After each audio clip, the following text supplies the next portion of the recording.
E haverá uma estrada e um caminho será chamado caminho de santidade. O imundo não passará por ele. Isaías capítulo 35, versículo 8. Este livro de Isaías fala tanto de Cristo, dá um relato tão particular do nascimento, vida, milagre e paixão, e do estado do evangelho que foi chamado de quinto evangelho. Neste capítulo está contida uma gloriosa profecia do estado evangélico. Temos uma descrição do estado florescente do reino de Cristo nos 2 primeiros versículos, na conversão e iluminação dos pagãos, aqui comparados a um deserto e um lugar deserto e solitário. O deserto e o lugar solitário se alegrarão por eles, e o deserto exultará e florescerá como a rosa. Ela florescerá abundantemente, se regozijará, mesmo com alegria e canto. A glória do Líbano lhe será dada, a excelência do Carmelo e de Saron. Eles verão a glória do Senhor e a excelência do nosso Deus. Grandes privilégios e vantagens preciosas do Evangelho, nos 5 versículos seguintes, nas quais a força, a coragem, a recompensa, a salvação, a luz e o entendimento, conforto e alegria, que são conferidos por ele, são descritos e apresentados com muita propriedade. Fortaleçam as mãos fracas e confirmem os joelhos fracos. Diga ao medroso de coração: sede fortes, não temais, eis que o vosso Deus virá com vingança, sim, Deus com retribuição, ele virá e te salvará. Então os olhos dos cegos serão abertos e os ouvidos dos surdos serão abertos. Então o coxo saltará como o cervo e a língua do mundo cantará, porque no deserto brotam águas e ribeiros no ermo. Na habitação dos dragões, onde cada um jazia, haverá grama com juncos e juncos. A natureza do Evangelho e o caminho da salvação nele trazidos à luz. Primeiro, a natureza sagrada disso nos versículos 8º e 9º. E ali haverá uma entrada e se chamará caminho da santidade. O imundo não passará por ela, mas será para aqueles que os caminhantes, embora insensatos, não errarão nela. Nem um leão estará ali, nem animal, o devorador subirá sobre ele. Não será achado ali, mas os remidos andarão por lá. A natureza alegre disso, e os resgatados do Senhor voltarão, e virão a Sião com cânticos e alegria eterna sobre suas cabeças. Eles alcançarão alegria, e a tristeza e o gemido fugirão. Observações. Observe em nosso texto o assunto falado, ou seja, o caminho para a salvação. Ali haverá uma estrada e um caminho. Esta estrada é o caminho comum e único para o céu, pois o caminho para o céu é apenas um. Não há ninguém que vá para o céu, a não ser que ande dessa maneira. Alguns homens não vão para o céu de um jeito e outros de outro, mas é uma estrada que é sempre percorrida por aquele que o alcança o céu. É o mesmo caminho estreito que Cristo nos fala. Alguns não vão para o céu de forma ampla e outros de forma estreita. Alguns de forma fácil e outros de forma difícil. Alguns com forma de abnegação e mortificação. E outros como forma de gozo de suas luxúrias e prazeres pecaminosos, alguns subindo a colina e outros descendo, mas o caminho para o céu é o mesmo, e a estrada aqui é mencionada. Há apenas uma estrada ou estrada comum, e não há atalhos pelos quais alguns poucos vão para o céu, uma exceção do resto. Se nunca buscarmos tão diligentemente, nunca encontraremos a um mais fácil para o céu do que aquele que Cristo nos revelou. Não podemos encontrar um caminho mais amplo, mas se formos para o céu, o caminho é tão estreito que devemos esfregar com força para seguir em frente e seguir em frente. O reino dos céus deve sofrer violência, deve ser tomado à força, ou então nunca será tomada, se não seguirmos os passos do rebanho. Nunca encontraremos o lugar onde Cristo se alimenta e onde faz seu rebanho descansar ao meio-dia. Parece que o caminho aqui mencionado é o caminho da salvação. Pelo último versículo do capítulo, quando se fala dessa maneira, diz: os resgatados do Senhor voltarão e virão a Sião. Sião é a denominação comum pela qual o Antigo Testamento, a igreja tanto militante quanto triunfante é significada. Nas palavras, observe a natureza sagrada desse caminho descrito, primeiro pelo nome pela qual é chamado, o caminho da santidade, e será chamado o caminho da santidade. Em segundo lugar, a santidade daqueles que viajam nele e sua pureza daqueles que são impuros ou profanos, o imundo não passará por ela. Nenhuma pessoa mais jamais viajará neste caminho de santidade. Com o mesmo propósito é o versículo seguinte: Nenhum leão estará lá, nem qualquer animal devorador subirá sobre ele, não será encontrado lá. Ou seja, nenhum dos homens ímpios deste mundo, que são como leões ou animais ferozes, mais do que como homens, e seus apetites vorazes e lascivos e maus afetos, ou por sua cobiça insaciável, são como os lobos famintos, são violentamente lançados sobre o mundo e o terão, seja por certo ou por errado, ou tornar-se como animais vorazes, por suas disposições orgulhosas, invejosas e maliciosas, que são diretamente contrárias ao espírito e temperamento do cristão. Eles são mais como animais selvagens do que cristãos, que são injustos e prejudiciais, são todos para si mesmos e satisfazem seus próprios apetites, e não se importam com o bem-estar dos outros. Seus semelhantes, que são do mesmo sangue, fazem de suas barrigas um Deus, e nisso se assemelha às tigre e o lobo. Agora, diz o profeta, ninguém irá por diante desta estrada para Sião. Tais animais impuros e devoradores não serão encontrados lá. Não, mas os remidos andarão por lá, e os resgatados do Senhor voltarão e virão para Sião. Este caminho é um caminho de santidade e não deve ser contaminado por pessoas ímpias. Isso, em Apocalipse 21, versículo 27, servirá bem para uma explicação dessas palavras. E de modo algum entrará nela alguma coisa que contamine, nem faça abominação ou mentira, senão aqueles que estão escritos no livro do Cordeiro da vida. Doutrina. Somente aqueles que são santos estão no caminho para o céu. Muitos não são suficientemente sensíveis à necessidade da santidade para a salvação. Todo mundo espera pelo céu, mas se todos os que esperavam pelo céu chegassem lá, o céu estaria cheio de assassinos, adúlteros, palavrões, bêbados, ladrões e libertinos licenciosos. Teria sido cheio de todo tipo de maldade e homens ímpios, como a terra abunda neste dia. Haveria aquelas que não são melhores do que animais selvagens, lobos uivantes e as serpentes venenosas, sim, demônios encarnados como Judas era. Que lugar miserável os céus mais altos teriam sido nesta época, se assim fosse aquele lugar puro, imaculado, leve e glorioso. O templo celestial seria como o templo de Jerusalém era no tempo de Cristo, um covil de ladrões, e o palácio real do Altíssimo, a santa metrópole da criação, seria transformado em um mero inferno. Não haveria felicidade lá para aqueles que são santos. Que confusão horrível e terrível haveria se a glória e a presença de Deus Pai, o Cordeiro de Deus glorificado, e a pomba celeste, Espírito de toda graça original, de toda santidade, os santos imaculados e glorificados, os santos anjos e homens maus, bestas e demônios, estavam todos misturados. Portanto, cabe a todos nós ter consciência da necessidade da santidade para a salvação, da necessidade de uma santidade interior e espiritual e real, sincera, que esteja ao nosso lado para sempre, e não nos deixe na morte, para que os pecadores não sejam tão tolos a ponto de alimentar esperanças do céu, a menos que pretendam começar imediatamente arrependimento e reforma do coração e da vida. Portanto, é nisso que estamos agora, mostrar a necessidade da santidade, e isso faremos nessas três coisas. Mostre o que é santidade, que aqueles que não têm não estão no caminho para o céu. A razão pela qual deve ser assim. O que é santidade? Responderei a esta pergunta em três coisas que compreendem completamente a natureza da santidade, que não são em si distintas como tantas partes da santidade, mas a mesma coisa em três luzes diferentes, para nos dar uma compreensão mais completa dela. A santidade é uma conformidade do coração e da vida com Deus. Qualquer que seja a aparência externa que os homens possam fazer por suas ações externas, como se fossem santas, ainda assim, se não procede de uma santidade interior mais sincera e insincera, não é nada. Amazias fez o que era reto aos olhos do Senhor, mas não com um coração perfeito. Tudo o que ele fez não foi aceitável a Deus, que sonda os corações e provém os rins dos filhos dos homens, e deve ser adorado em espírito e em verdade.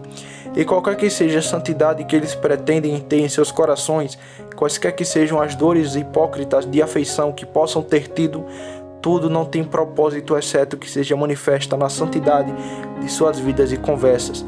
Se alguém entre vós parece ser religioso e não refreia a sua língua, mas engana o seu próprio coração, a religião deste é vã. A religião pura e imaculada para com Deus Pai é esta: visitar os órfãos e as viúvas nas suas tribulações e guardar-se incontaminado do mundo. E no segundo capítulo, no versículo 18, sim, o homem pode dizer: tu tens fé e eu tenho obras. Mostra-me a tua fé sem as tuas obras, e eu te mostrarei a minha fé pelas minhas obras. E nos versículos 19 e 20, crês que há um só Deus, tu fazes bem. Os demônios também creem e estremecem, mas tu saberás, ó homem vão, que a fé sem obras é morta? De modo que deve haver uma conformidade de coração e vida com Deus, a fim de que verdadeiramente esteja a verdadeira santidade. A santidade é a imagem de Deus, sua semelhança naquilo que é santo. Ser conformado a Deus não significa uma conformidade com Ele em sua eternidade, ou infinitude, ou poder infinito.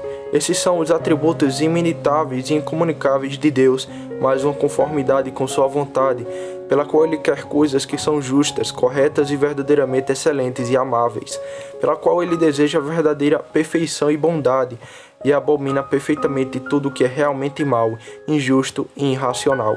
E não é apenas um querer como Deus quer, mas também um fazer como Ele veste, agir santamente com justiça, sabedoria e misericórdia como Ele. Deve tornar-se natural assim ser, e assim agir. Deve ser a inclinação constante à nova natureza da alma, e então o homem é santo.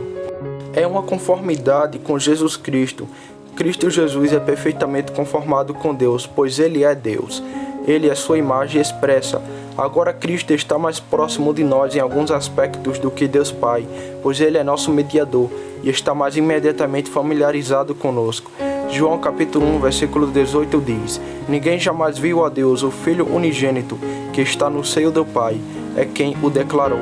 Jesus Cristo ele esteve conosco em carne, e como um de nós apareceu na forma de servo, e vimos sua santidade resplandecendo em todas as suas ações.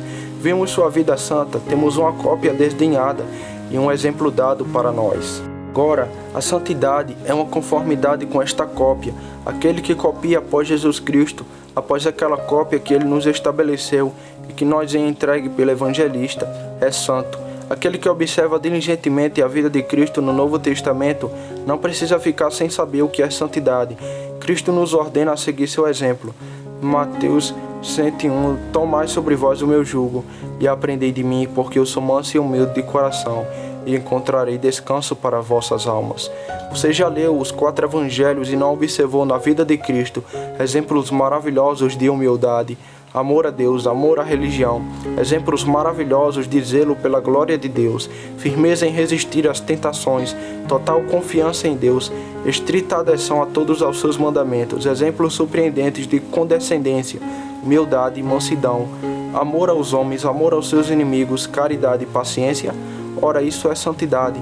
Quando imitamos a Cristo nessas coisas, então somos santos, e não até então. Santidade é uma conformidade com as leis e mandamentos de Deus. Quando todas as leis de Deus, sem exceção, estão escritas em nossos corações, então somos santos.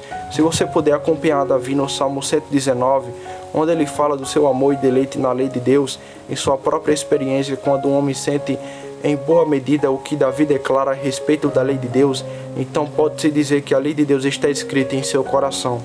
Por lei de Deus quero dizer todos os seus preceitos e mandamentos, especialmente como eles são entregues a nós no Evangelho, que é o cumprimento da lei de Deus. Se você sentiu o sermão da montanha de Cristo gravado nas tábuas carnais de seus corações, você está verdadeiramente santificado.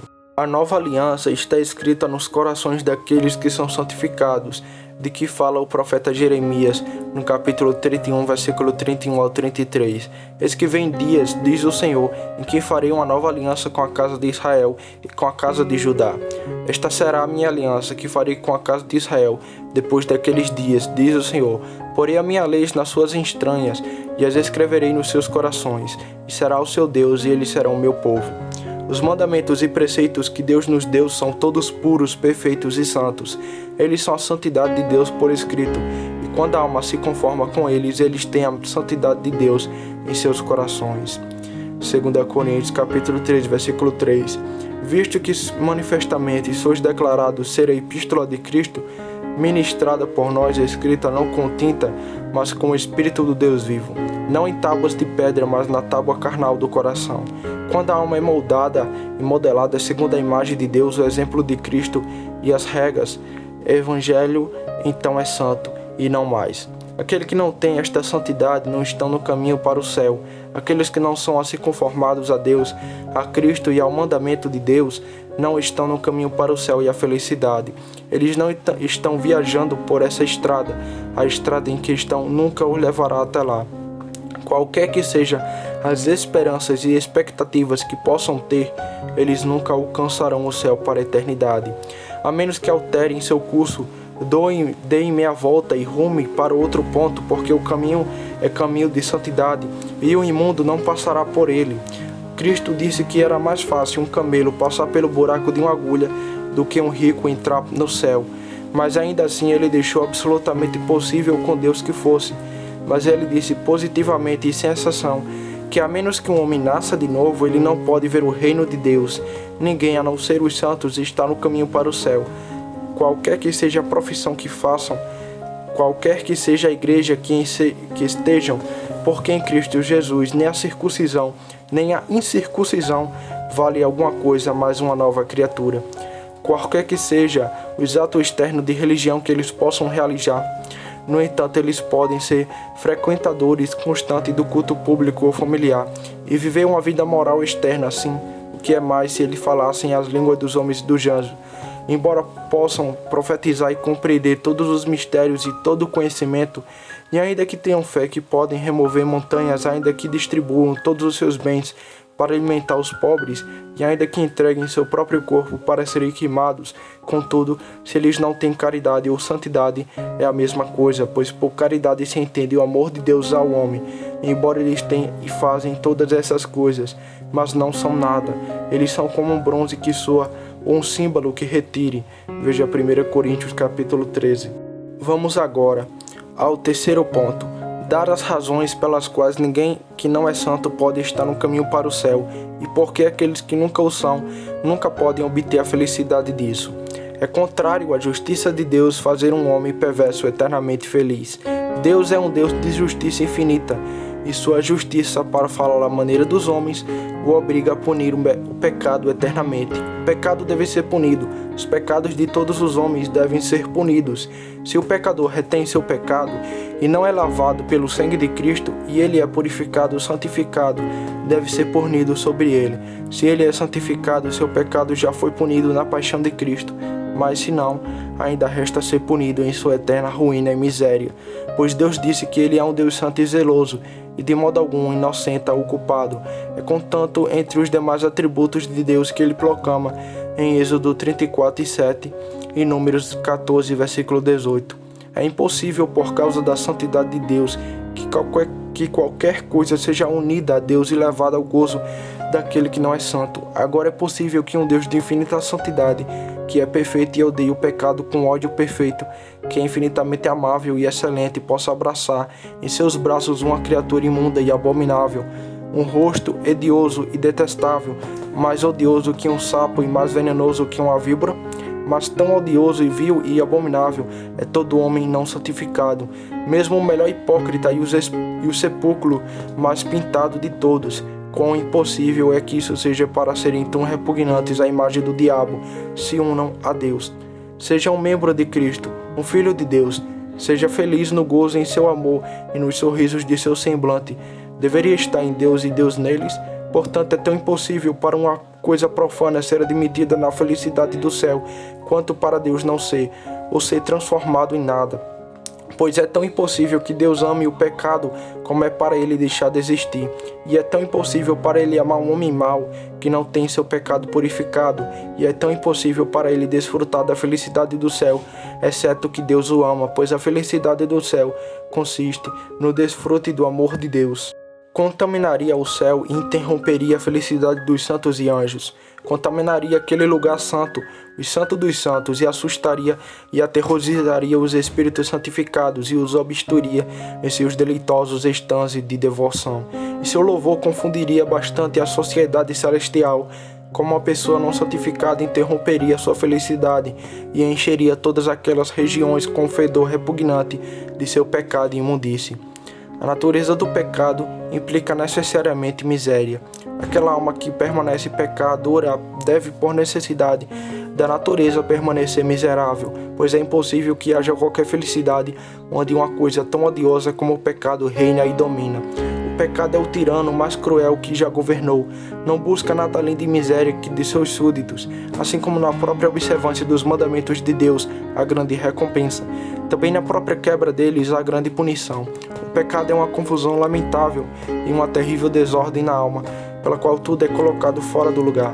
A razão pisoteada e a paixão avançada em seu lugar, a consciência destornada e as luxúrias abomináveis reinando.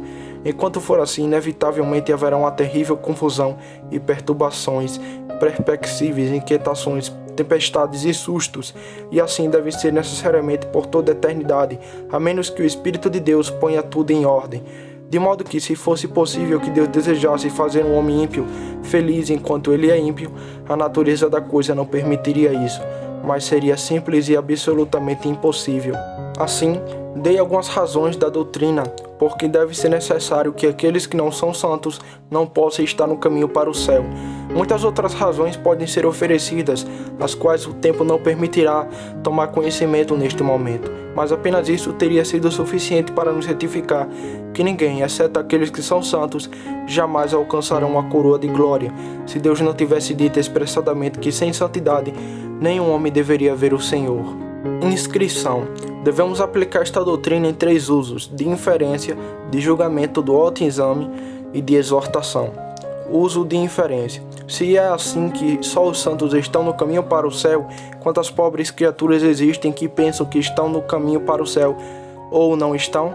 Há muitos que pensam que estão indubitavelmente no caminho para o céu e sem dúvida entrarão lá finalmente, que não têm um menor grau de verdadeira santidade, que não manifestam nada em suas vidas e conversas, dos quais podemos ter certeza de que ou eles não têm santidade alguma, ou que eles têm um tipo adormecido e inativo, que na verdade garante que não há nenhuma. Há muitos outros que não são percebidos tão distinta e claramente, que não têm nada além do que é externo, a casca sem o núcleo. Vastas multidões são desses 2 tipos. Em que condição lamentável e miserável eles estão. Sair deste mundo para uma eternidade incerta, com a perspectiva de encontrar-se extremamente felizes e abençoados nos mais altos céus, e de uma só vez se encontrar-se enganados, a não enganados, encontra-se afundado no poço sem fundo.